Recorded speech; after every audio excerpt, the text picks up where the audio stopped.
Aujourd'hui, je vous parle d'un outil qui est donné par la méthode ESPER de Jacques Salomé.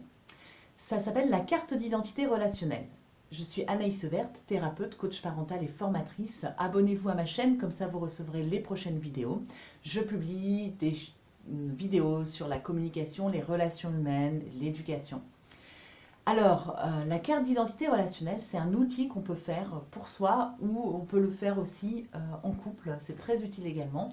On peut le faire pour toutes les relations. En fait, c'est un tableau que vous faites dans lequel vous allez mettre vos attentes, vos apports et vos zones d'intolérance. Dans une relation, par exemple une relation de couple, vous pouvez vous demander quels sont vos apports, c'est-à-dire qu'est-ce que vous apportez dans cette relation en termes affectifs, matériels, financiers, en termes de temps, en termes d'activité, d'idées. Qu'est-ce que vous apportez? Vous faites le point sur ce que vous apportez dans cette relation.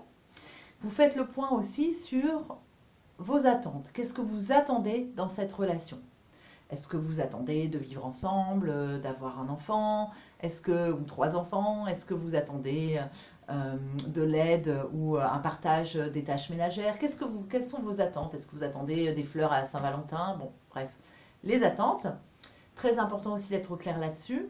Et puis, dernière chose, donc les zones d'intolérance, troisième case, les zones d'intolérance, ce sont les choses que vous ne pourrez pas supporter et qui, si elles arrivent, vont vous amener à remettre en question la relation. Donc là, dans les relations de couple, souvent, on trouve la violence à cet endroit-là, mais on trouve aussi de l'infidélité. On peut mettre l'infidélité comme étant une zone d'intolérance, c'est-à-dire que si ça arrive dans la relation, eh bien, pour vous, c'est rédhibitoire et vous voudrez arrêter la relation. Okay. Ce n'est pas une zone d'intolérance pour tout le monde, mais ça peut l'être.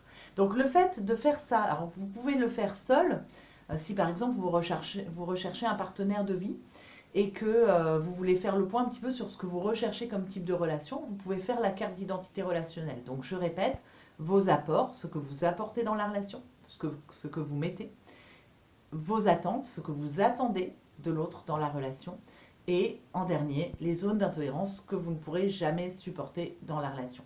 Le fait d'être au clair avec ça va vous faire que quand vous allez rencontrer quelqu'un, vous allez voir si plus ou moins la personne correspond à vos apports, à vos attentes, à vos zones d'intolérance. Est-ce que ça peut coller, comme on dit, ou pas?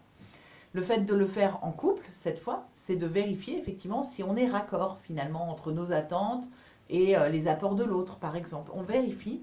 Alors, c'est rare d'être complètement comblé dans une relation, mais on peut quand même vérifier si concrètement on attend des choses un peu similaires, on attend des choses que l'autre peut nous apporter et réciproquement.